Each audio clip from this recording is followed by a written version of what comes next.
Good morning again. Please rise in body or spirit for our gathering song, which is Breaths. It's just 1001 in the teal hymnal, if anybody picks up a hymnal. It was a song written by Issei Barnwell for her choir at All Souls Unitarian in Washington, D.C., who she used to teach spirituals and gospel music, all orally, the way it had been done for centuries in African countries, and in this country among enslaved black people and African American churches for centuries.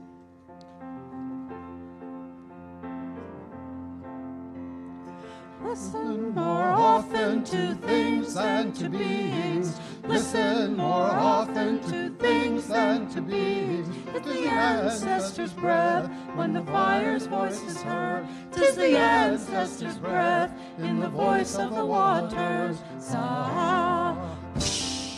ah, those who have died have never, never left. The dead are not under the earth.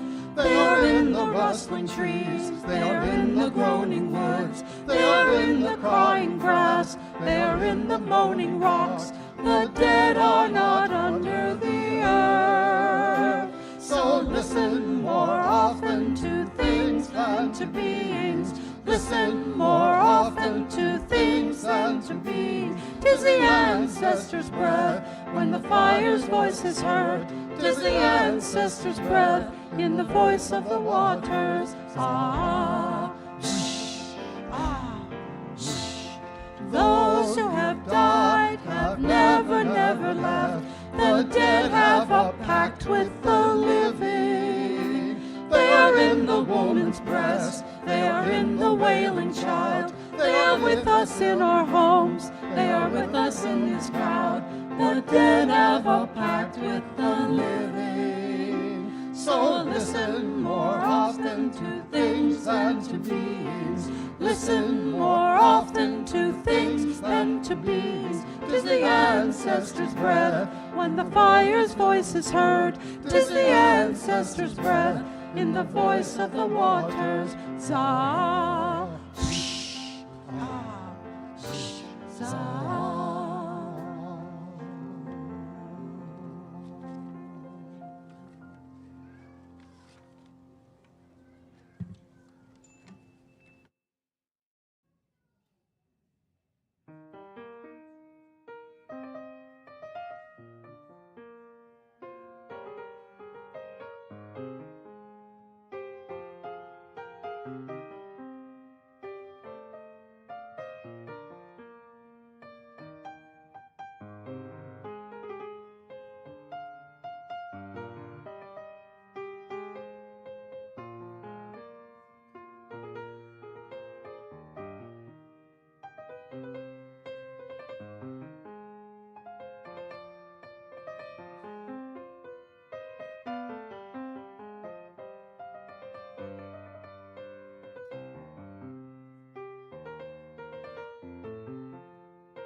Good morning.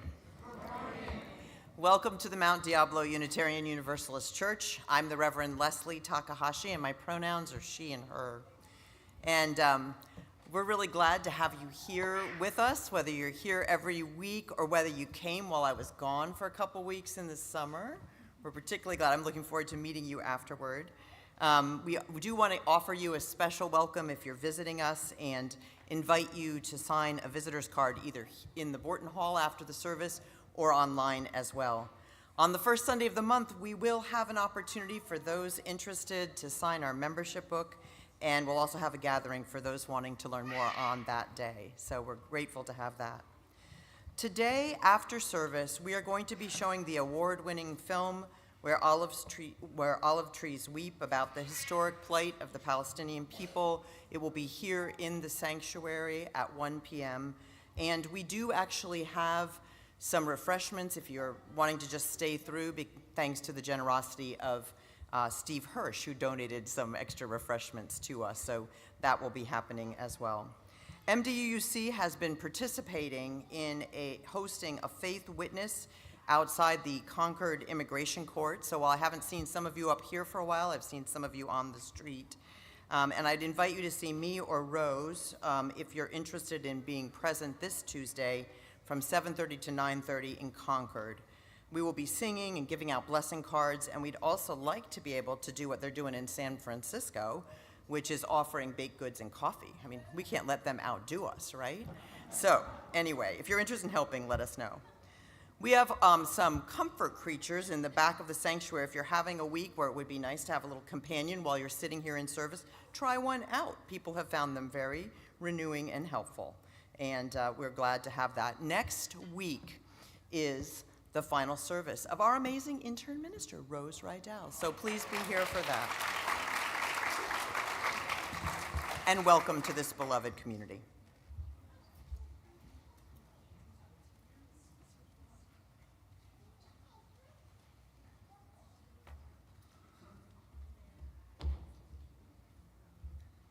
Good morning. I am Mary Kelly Persine, a member of your Board of Trustees, and my pronouns are she, her. Welcome to our service. We begin our service by reading our mission together. We bring to life our Unitarian Universalist values as we seek truth and work for justice, nurture compassion and courage, reach out to each other and to our larger community of faith, bridge the divisions that wound the human family, transform ourselves and our world. Thank you for your support of our community, including your financial support. Do you have more time than money to donate? See the Just in Time column in the newsletter for ways that you can help out. Thanks to all who are contributing to our mutual aid efforts. Please remember that our community pantry is up and running, and do not hesitate if some extra provisions would help. Please keep in mind that many using this may be based in a vehicle, so consider that when you make donations. Also, as the nation's leaders begin an attack on the unhoused, we have members and friends of this congregation who need more support. If you are willing to offer a place to store a few boxes, or even have an extra parking space for a vehicle on your property, please let Reverend Leslie know.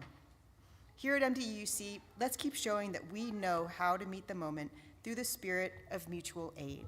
And welcome. It's good to be together.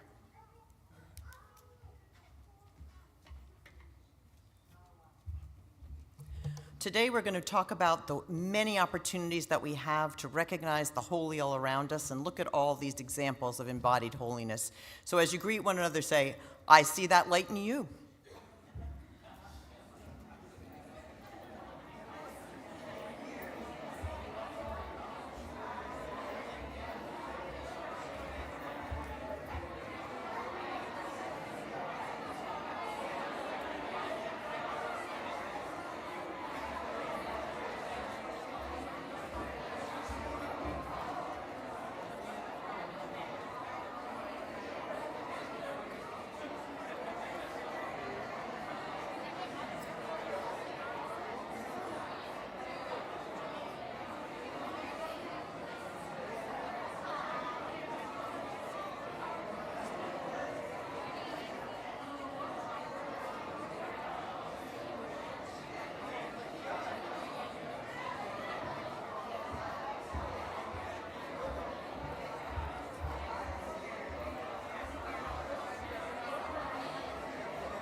please join us in singing our regathering song.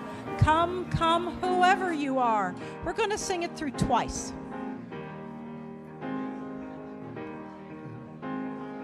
Come, come, whoever you are, wanderer, worshiper, lover of leaving. Ours is no caravan of despair. Come, yet again come. Come, come, whoever you are, wanderer, worshiper, lover of leaving. Ours is no caravan of despair.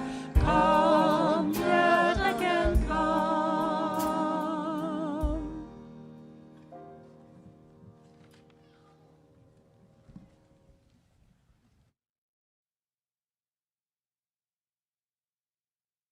I'm going to invite you to help me with the chalice lighting, and this is how we're going to do it. I want you to think about something you've been able to do in these summer months that particularly renewed your spirit. It might have just been for a minute, it might have been for a whole week.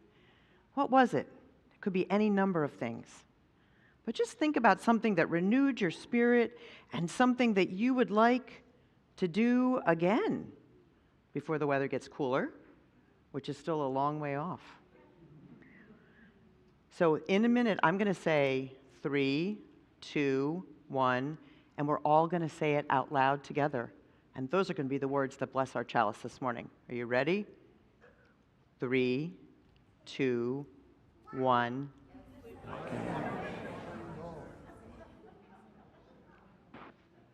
So if someone near you said something that's interesting, follow up with them later.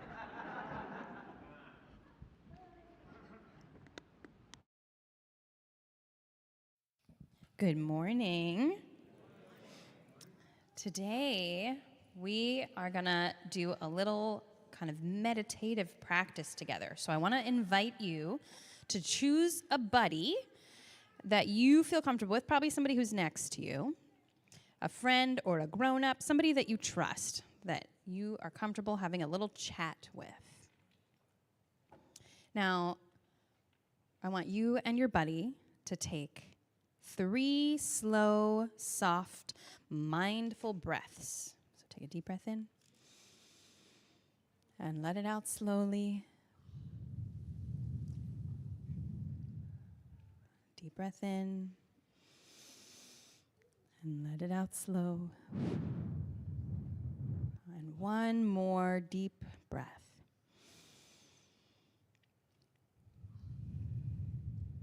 Now, with your buddy, I'm going to give you 10 seconds to decide which person is person A and which person is person B. You have 10 seconds. Who's going to be person A and who's going to be person B?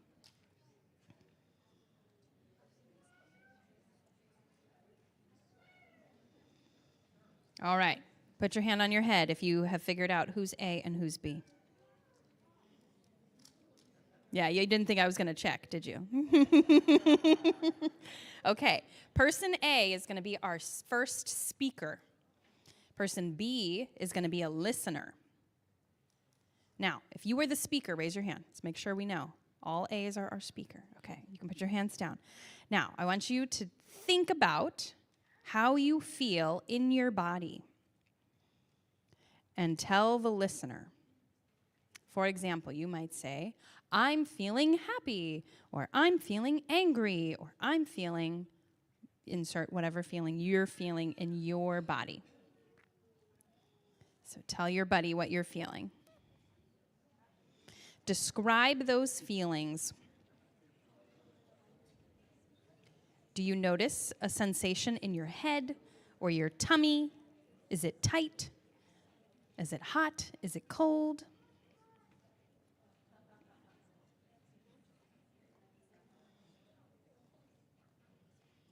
And the listener is listening with full attention, but not talking. I hear some laughing. Seems like some of us maybe did some talking.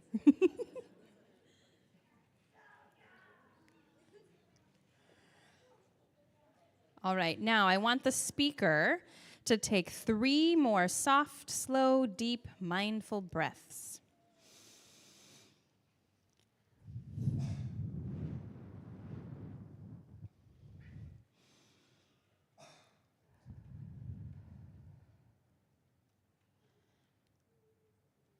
And now see if those feelings have changed after telling someone about them. Does your body feel different now? I see some nods. I see some head shaking. Well, now it's time to switch. Raise your hand if you're person B. Awesome. Okay, now it's your turn to tell your neighbor how you're feeling.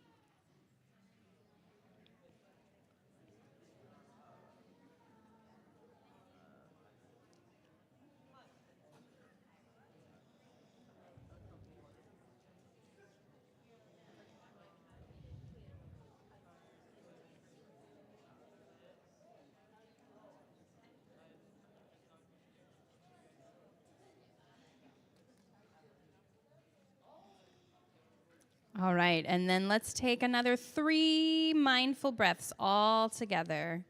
Breathing in and out. Breathing in and out. And thinking about how you're feeling now that you have gotten that off your chest with your buddy. Thank each other for listening. And with that, I'd like to invite you to join us in singing our children and youth to their activities. May your mind be open to new learning. May your lips bring truth into the world. May your hearts know love and your hands do the work of justice as you go your way in peace. As you go your way in peace.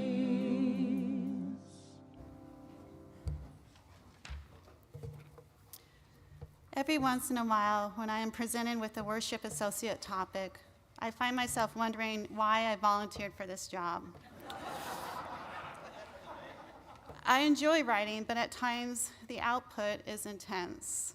Still, I am grateful to be here with you, sharing my perspective on how to stay grounded. My name is Shelley Kreiderman. My pronouns, she, her. First off, being grounded is a conscious practice for me. I do not consider myself to be a balanced person. My kids and I talk about tattoos, so far theirs. As a Libra, if I were to get a tattoo, it would be the corresponding weight scale sign, a wry joke staring back at me from my wrist, reminding me how much I need to work on my steadiness. Google lists part of being grounded as a connection of the mind to the physical body. I think about how my body has been disrupted. I observe and guard against daily frustrations of brain fog, coming with a muscle stiffness that arises cyclically. My shoulders and neck bearing the brunt, I watch the emotional effect. One personal interaction, waking me up early for days last week, not a proud moment. I missed the opportunity to be a steady person of being diagnosed with a muscular neurological disorder in my adulthood. 2 years ago, my doctor presented to me the MRI results of the newfound non-cancerous tumor located in my upper spinal column. The good news, she repeats, your brain is clear. Perhaps she stressed this to distinguish that the brainstem is actually considered part of the spine, not an area of intellect. This is very fortunate, but as the neural pathways travel en route via the spine, my body is affected, the frail spot determinant. And now I know life can change in a moment and then fluctuate from weak to strong continuously. Relearning shifting body behavior can be constant work, necessitating the need to recognize and find the familiar, the sustaining, the inner strength that has always carried you through purposeful moments. And the familiar comes in glimpses. When I was 3, I vomited on the kitchen floor and then grabbed a rag and tried to clean it up. At the age of 5, standing on top of the family reunion picnic table, I sang a song clearly before running to hide behind my dad's back. At the tryout for the all-boys baseball team, age 8, I was passed over, to which I cried on the spot, gaining an immediate membership on the team. A good subconscious tactic. The only girl trumpet player in high school, I quickly made the first chair, a hobby I pursued into my 30s, walking into bars on jam nights. Mustang Sally was an overused request. It was the 90s, a period of Motown revival. Scholarships to private colleges were rejected, my intuition telling me to expand my 8-year parochial experience. San Francisco State's Creative Arts Department was a decision I never regretted. Upon graduating, surrounded by 7 other mariachi musicians, my silver bell accompanied me into homes, stages, backyards, ballrooms, vineyards, churches, boats, Silicon Valley headquarters, entertaining both the common and the celebrated. The band Deep Purple, the Scorpions, Francis Ford Coppola, Bill Clinton, Gavin Newsom.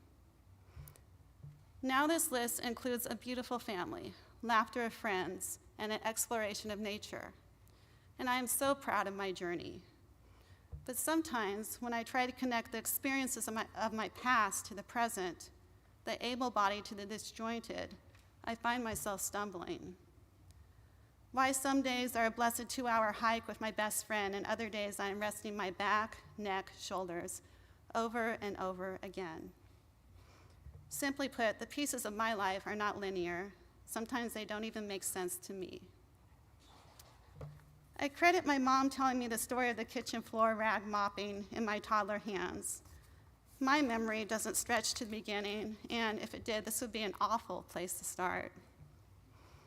But I think she told me the story for a reason, maybe 2. One is that I was a weird, lovable kid, and the other was the observation that I always attempted to do what was right. And as I look back to find myself, I am confident that I can verify at least half of that statement.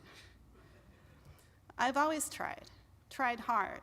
It's my superpower, what I give to myself, my family, and others. This inherent trait has been there from the start, consistently threading through my mind and body. An affirmation that gets me up again and again to try this medicine, this nature walk, this reaching out to a friend, this place of rest. And I do find when I couple my goals, dreams, and resolutions with a learned and practiced dose of self-love, compassion, and kindness, then that I can move forward with peace and less stress. Being grounded to me means being able to reach deep into your core, your spirit, the part that opens the door of your heart, celebrating with love who you are. Thank you.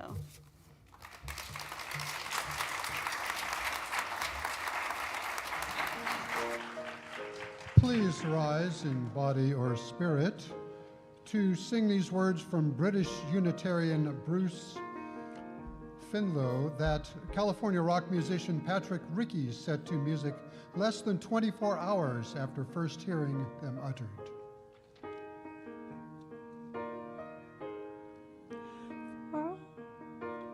Here we go. For all that is our life, we sing our thanks and praise. For all life is a gift, which we are called to use to build the common good and make our own days glad.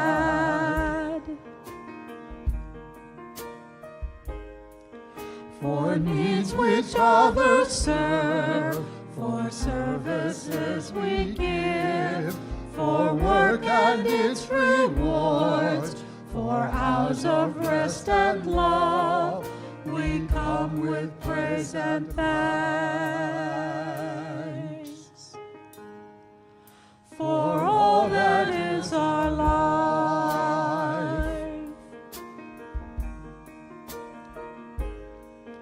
for sorrow we must bear, for failure each new thing we learn. For fearful hours that pass, we come with praise and thanks. For all that is our life,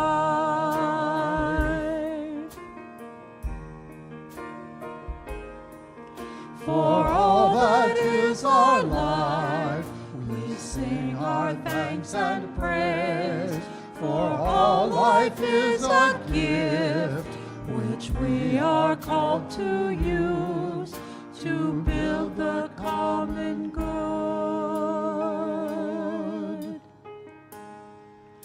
and make our own days glad.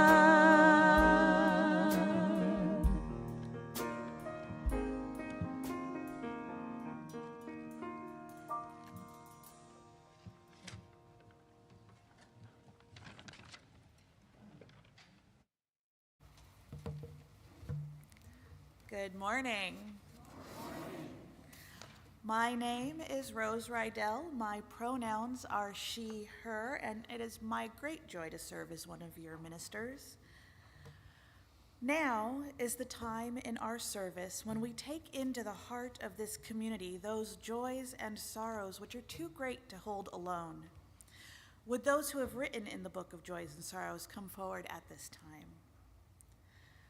I would ask Reverend Leslie to first light a candle for Rami, who is expressing concern for the besieged city of Al-Fashir in North Darfur, where the World Food Program is issuing urgent warnings of impending starvation.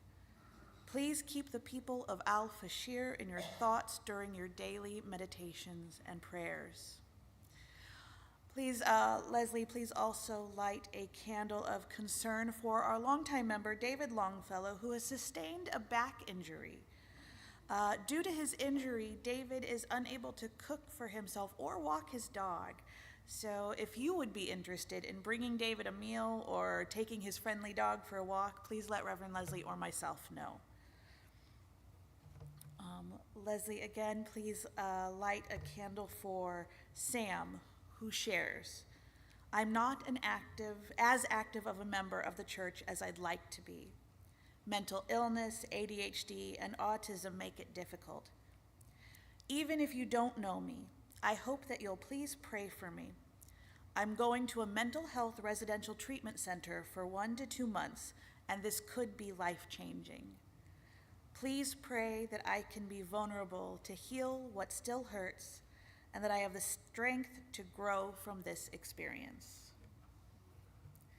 And Leslie, would you please light a candle for Wendy Knox-Carr, a longtime member of the congregation who has departed for the Windy City, where she is enjoying floating between multiple UU congregations, and she sends her best to all. And one more, Leslie, please light a candle for Jane Russell, who has been moved to the Stonebrook facility following a serious hospitalization. If you are a close friend of Jane's, you can text her to find out if she's up for a visit, and all are welcome to send Jane cards. I would invite Patricia up to light 2 candles. The first is a candle of sadness for her 16-year-old Bashan Sheik, who is in kidney failure and may pass over the next week or 2. May he be free of suffering and pain. The second candle is of joyful celebration for the birth of Patricia's granddaughter. May she bring joy and love to Patricia's daughter and son-in-law, as she already has to Patricia.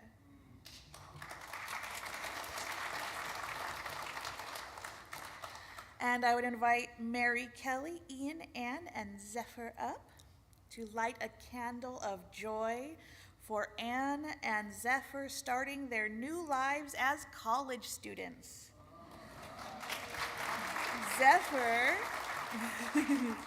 Zephyr moves to the Cal Berkeley on Wednesday, and Anne moves in to Fordham on Sunday. We are so excited for them. Woo!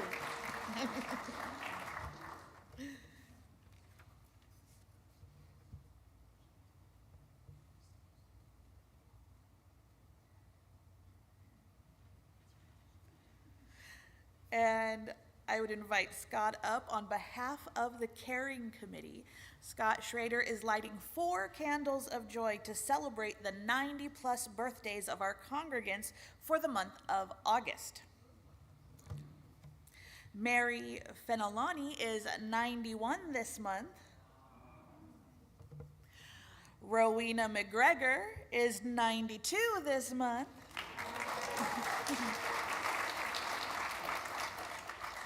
Donna Rolls is 94 this month. And Joan Armstrong is 95 this month. Thank you, Scott. And I am asking Reverend Leslie to light 2 final candles, one to hold those joys and sorrows which were not expressed in words, and one to hold our concerns for the world.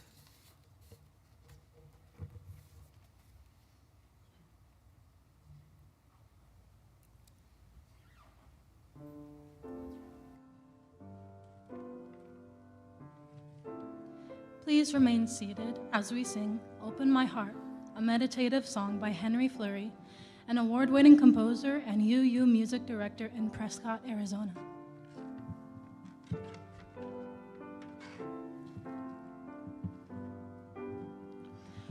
Open my heart to all that I see. Let me be part of the love you give. Open my heart to all that I seek. Let me be part of the love you give. Open my heart to all that I seek. Let me be part of the love you give.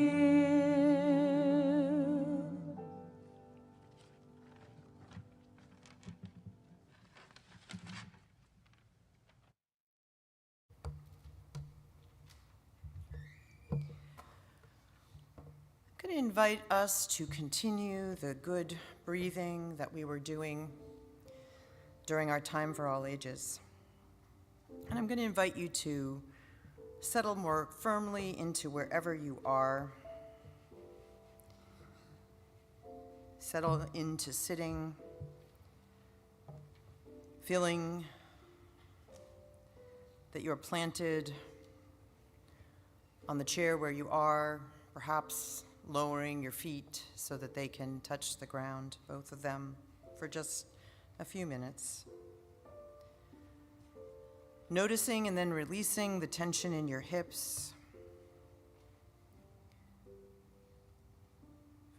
Shifting just a bit from the balls of your feet to the big toe and back, ensuring that these parts of your feet are carrying the most pressure.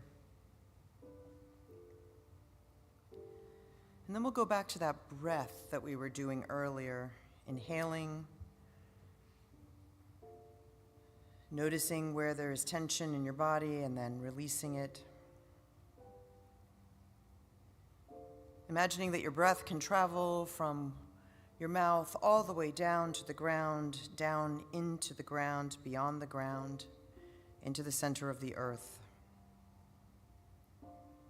connecting you to the larger sources of life. And then taking another inhalation, and this time allowing yourself to be drawn up towards the sky, feeling it lengthen your spine, if that's something your body will do, and if not, any version. And then again, releasing with the exhalation any tension not necessary to hold you upright. Take a moment to grip your hands into fists and then to release them. Take another breath in. Allow your lungs to open up. In this time when so much is trying to separate us one from another, let us feel our common breath in this place. Let us feel the connection in our own bodies where sometimes we separate, even within ourselves. So feel your hands and your feet. Feel the top of your head and your spine. And this time, imagine that you can breathe into all of those places and then exhale.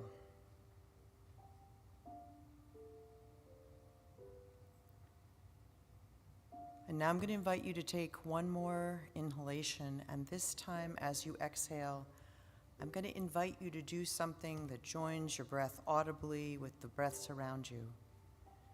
You can sigh or you can hum, but let us together combine our energies in a sign of our solidarity with one another. Let us breathe in and let us breathe out.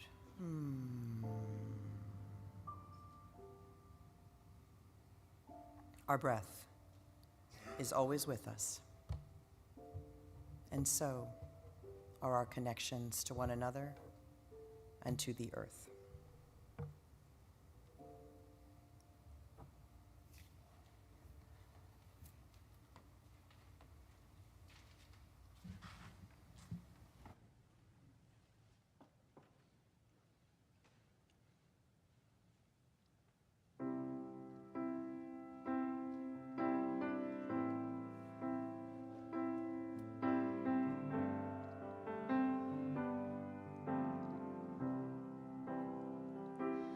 I am open and I am willing, for to be hopeless would seem so strange. It dishonors those who go before us, so lift me up to the light of change. There is a hurting in my family, and there is sorrow in my town. There is a panic all across the nation, and there is wailing the whole world round. But I am open and I am willing, for to be hopeless would seem so strange. It dishonors those who go before us, so lift me up to the light of change. May the children see more clearly, and may the elders be more wise. May the winds of change caress us, even though they burn our eyes. Give me a mighty oak to hold my confusion. Give me a desert to hold my fears. Give me a sunset to hold my wonder. Give me an ocean to hold my tears. For I am open and I am willing, for to be hopeless would seem so strange. It dishonors those who go before us, so lift me up to the light of change.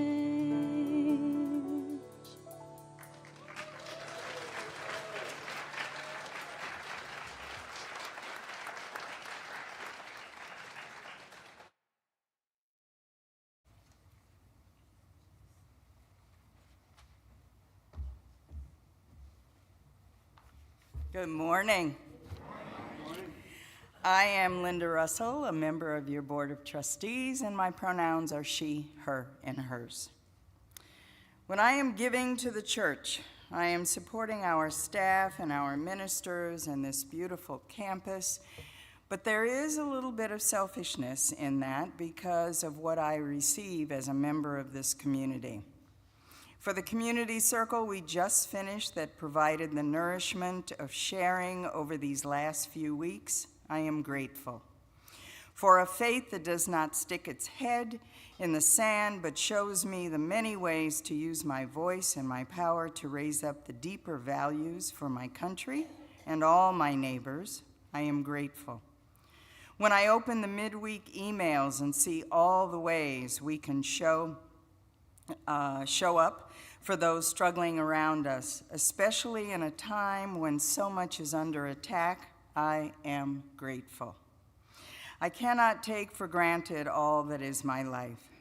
The sustenance provided by the food and water that I'm able to access, my home, my health, the spiritual and psychological sustenance that fuels my passion to help others, all carry me through the day.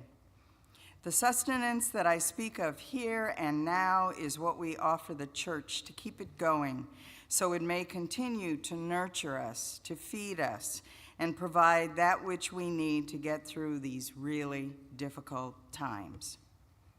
UU Minister Joe Von Roo writes, "In our world, many voices are silenced. Many truths remain unspoken because the speaker fears rejection, judgment, or worse.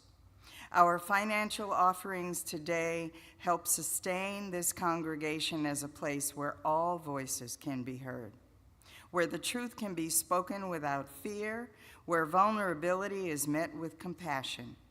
We give in gratitude for this beloved community and with the hope for a world where more voices can speak their truth." The ushers will now come forward.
Now, please join me for the dedication of the offering. To the work of this community in transforming ourselves and our world, we dedicate ourselves and our offerings.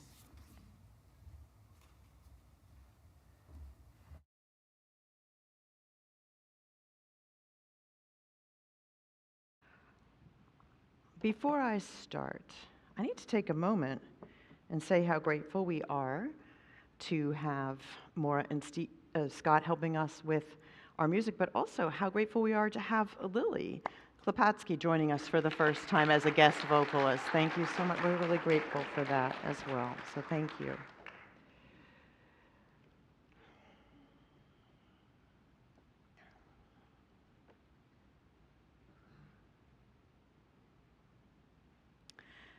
Finger wet with tears, world sorrow, trees, babes, ocean, keep safe, precious ones. Since I was young, some things have always inspired joy. People who are passionate, now they truly make me smile. Dogs, one of my first activist endeavors was a petition drive among neighborhood friends to be able to keep a shaggy stray. Trees, the sentinels of the natural world, and the rooted holders of so much truth, and words, and photographs, and music. And, close to my heart, the endangered idea of a better world being possible. Now, in June, as I left for some very needed time off, I was almost without words. The passions of people were actually quite overwhelming, and I was a perfect target for germs, and they found me. That was the first couple weeks of my not being with you. Dogs and trees were still solid. Also, they have a relationship with each other, but that's a whole other thing. And also, I had to wrestle with my sorrow that it seemed harder to imagine that a better world was possible. So I turned back to some old friends, some basic disciplines, spiritual haiku, which is an on-again, off-again discipline that I've had for many years. It's really just an attention practice, right? Every day I try to notice something worth a few sparse words. And in that small and quiet form, the world becomes more manageable again. Little slices of truth carve off, just as a phone camera can capture the everyday, and in so doing so, remind us of the abundance of beauty we enjoy even in these times. However, in June, I had this dilemma. What on earth would I want to say in August? I couldn't even imagine it. I was totally outside of words. So I tried to compose a sermon title into the unknowingness of what might entice hope back home, and the word windfall came to me, which is an unexpected abundance. Now, the attention practices, including meditation and walking, did restore my sense of this. And the late, great David Attenborough, in his book Oceans, talks about the abundance of what happens when a whale dies in the ocean. The body of the whale, if it isn't beached, if it's in the water, is a source of sustenance for so many kinds of life, new life. And I listened to this idea a little bit later in July as I drove across our ever hotter country, and I thought of the whales beaching themselves, and my heart tightened. I drove across Nevada, across Utah, into Colorado. I received an abundance of expanse as I traveled across the desert with an unexpected companion, my pup Crystal, who was suddenly injured and in need of watching. And after I got back from this very short kind of haiku trip, I found that that sense of expanse that I had felt crossing the wide plains of this nation was still there, in the pre-dawn sky, in the sunsets, in gazing into the canopies of trees. windfalls, it turns out, are all around us, and they offer us expansion. And we need that in this time when it seems like everything is contracting. Abundance is an expanse. And Roshi Norma Wong talks about, whose words I used to shape our meditation today, talks about how in a time of crisis, the opportunity for deep change is present. So together today, I ask us to think about what expands your heart. Where does your grief about what is being feed new life, new energy for change? Where do you experience the gift of expanse? Loss carves deep canyons, yet hope, fledgling, sustains, just as whale fall feeds new life.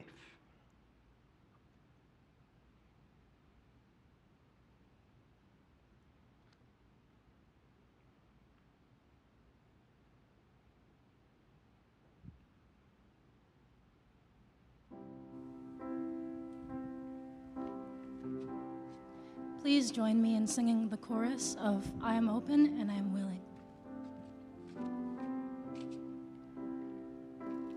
I am open and I am willing, for to be hopeless would seem so strange. It dishonors those who go before us, so lift me up to the light of change.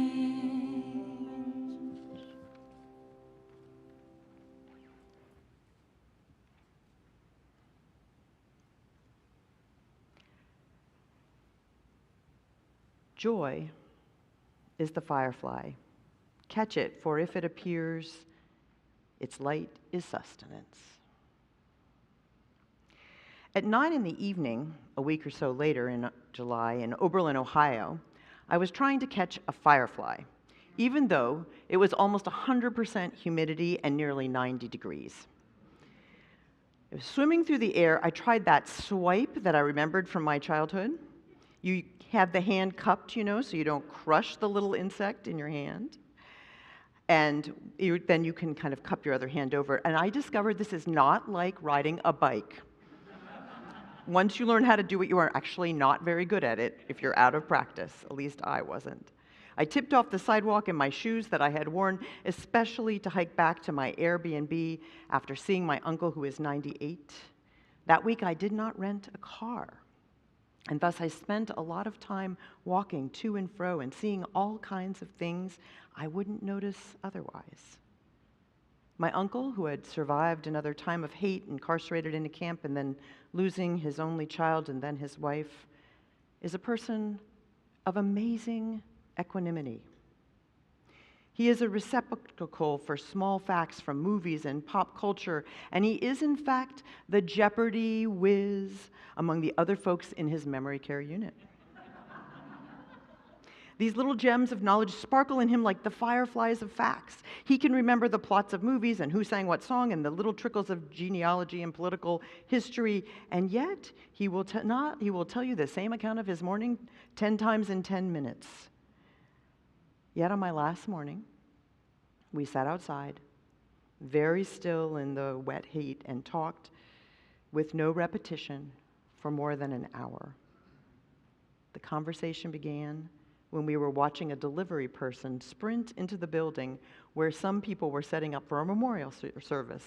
And something about this person's gait amused us, and in our offbeat reception of that event, it unlocked a vault of remembrance in his mind. And we just sat and talked. I think a lot about children these days, and those younger than me, and how it's not right or fair or conceivable that they would inherit all this confusion and strife and meanness. And I think a lot about those older than me, and about how it's not right or fair or conceivable that they would witness all this confusion and strife and meanness in the last of their days. In Oberlin, because I was walking, I discovered a fanciful Asian market with more goods crammed into a small, clean space than one could imagine. I found a neighborhood coffee shop. I talked to trees that were probably around when my mother and father met there so many decades ago.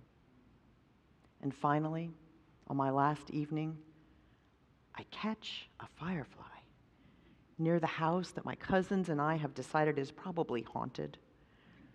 I remember holding it in my hand, that firefly bodies have light gray and dark gray and red stripes, and that memory connects me with other times.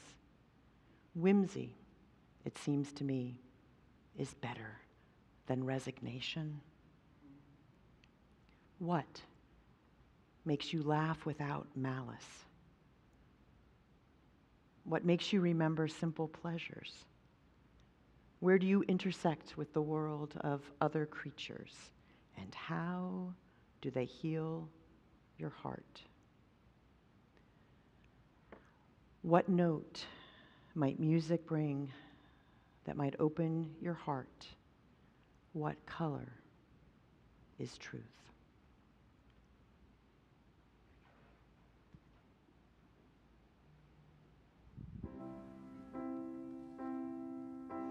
Please sing with me again. I am open and I am willing. I am open and I am willing, for to be hopeless would seem so strange. It dishonors those who go before us, so lift me up to the light of change. Thank you.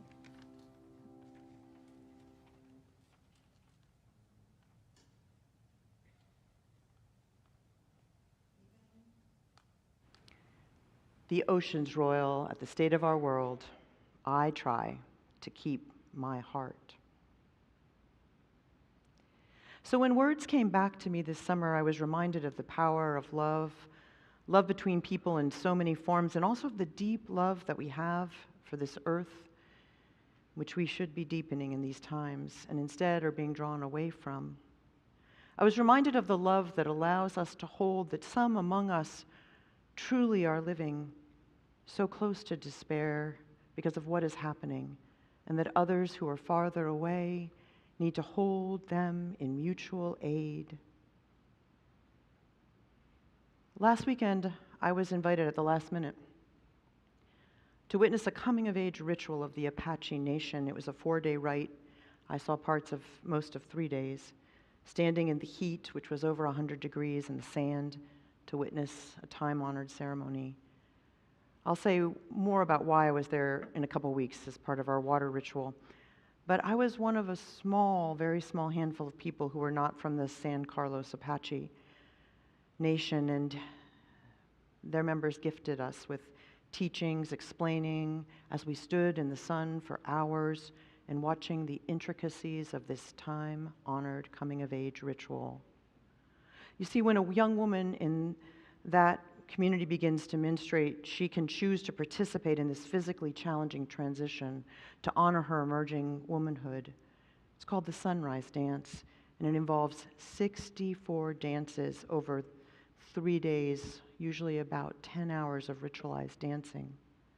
And it begins with many hours in the circle with the drums, with the heat of the sun, and the heat of the sun in the day, and then the heat of the fire in the night. And as we watched, words from the Spirit are not hard to find. Sometimes they sorted themselves out in the early morning as we looked for meteors and found the full moon instead. The beating of the thirsty drums whose skins were watered between each set of songs and tightened reminded me of the taiko that I had heard at the Japanese American Cultural Festival just a week before. Wentzler Nosy of the Apache Stronghold gives the teaching that we are actually all indigenous somewhere if we're willing to go back far enough. He tells people who want to borrow the rituals of his Apache people to make the journeys back to find their own cultures. And it felt very significant to me, since at the end of September, I will be going back to walk the Kamano Kodo in Japan and to visit that country for the first time. Indigenous truths, Wensler said, basic grounded truths, are essential for our world now because parts of this world are dying, he says, and if we all return to our truths, we will find more common practices. They dance the earth from one circle, one drum, one prayer, working towards a miracle. On Saturday night, the third day of the ceremony, the Gon, or spirits, are invited into the circle, and I felt a lick of terror, actually, as they entered. The dance is actually frightening until you know what it is, and comforting at the same time, and the Sunrise Girl and her companion dance their cycles of 4 dancers together, which make up something like an embodied chapter in one of our books. And those who have come before, and those who are here now, and those who will come after are all in the dance. The dancers are the bodily incarnation of the spirits. They're not supposed to be the actual spirits. They're more like a gateway, and they wear blank coverings over their faces, which in this particular summer was hard to see. But they want to do that to serve, in this case, as mirrors for the living and portals for the dead to see that their descendants are doing well. The Gon, the Sunrise Girl, and her attendants danced on Saturday night around a huge bonfire whose sparks are like a swarm of fireflies surging towards the rising moon. Sparks challenge the dark, and commitment rekindles through deep faithfulness. That these young people will put so much time and preparation into this ceremony is extraordinary. And on Sunday morning, my colleague and I get to the ceremonial grounds early and watch the preparations, the way the Sunrise Girl and her family enter, the way the Gon enter. Wensler Nosi says that the sunrise dance isn't about the past. It informs the present and is also a messenger for the future as well. The preparation for the ceremony teaches the girl how to live from the abundance of the land. As part of it, she puts up her own structure. She prepares food for her family. And he says, someday we may need this when our faltering economy totters. On Sunday, the girl is covered with galesh, which is a white sand mixed with water and pollen, and brushed with it by her godparents until, and then again by the Gon, she becomes completely covered, looking like a statue. She becomes the white painted woman, and she dances 4 incredibly long, hard songs with her eyes closed until her godmother comes and wipes the sand away, and then she opens her eyes, and she is said to see the world for the first time as it is, because now she has become a woman. When she opens her eyes, tears stream down my cheeks for the world she sees. And after she and her attendants walk around the circle and they spray the glass onto the circle as a blessing, being able to see the truth of this world in this moment is a very hard blessing, but we receive it. Here is the thing that I will say to you, my friends, and I'm so glad to be here to say this to you. We are all looking for survival strategies now. Some though, need them more than ever and need them more than others. And some have known them for so many years and generations now. So these people who have and have not lost their connection to the earth must be our guides, and we can reach back to the ancestors that we in our culture are taught to forget in our instant grabs for so many things that we must have in every moment. Those ancestors and those descendants yet arrived will help us to answer the questions. How will we find the courage to let what needs to die do so in the service of the world's survival? Where will we help use it to seed new life? How will we, just as the Sunrise Girl does, open our eyes anew and truly see this world with all its pain and all its blessing? How will we listen to those who could be our teachers, including the parts of our own selves that we have been taught should be suppressed?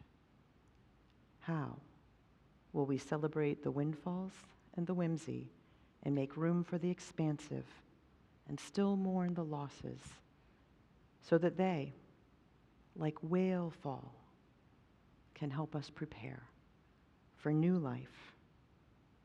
How will we survive, and how will we commit to helping each other survive?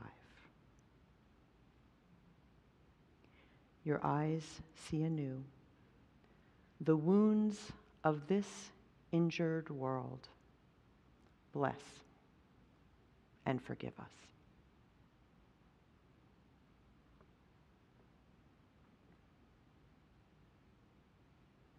Embrace the sacred and let go of what has passed. So good can be born.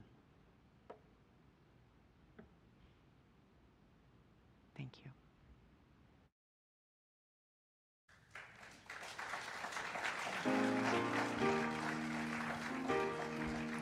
Please rise in body or in spirit to sing one of the many songs that makes reference to the text in Psalm chapter 30, verse 5, which states, "Weeping may endure for a night, but joy comes in the morning."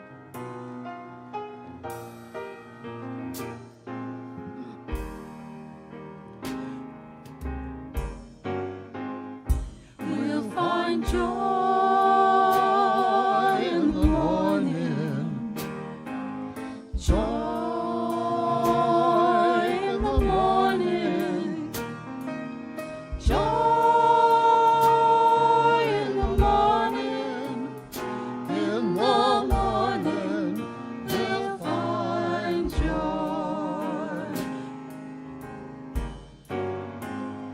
We'll find hope in the children, hope in our children, hope in our children, in our children we'll find hope.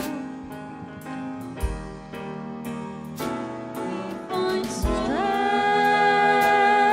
in each other, strength in each other, strength in each other, in each other we'll find strength. There is love all around us, love all around us, love all around us, all around us. There is love all around us. There is love.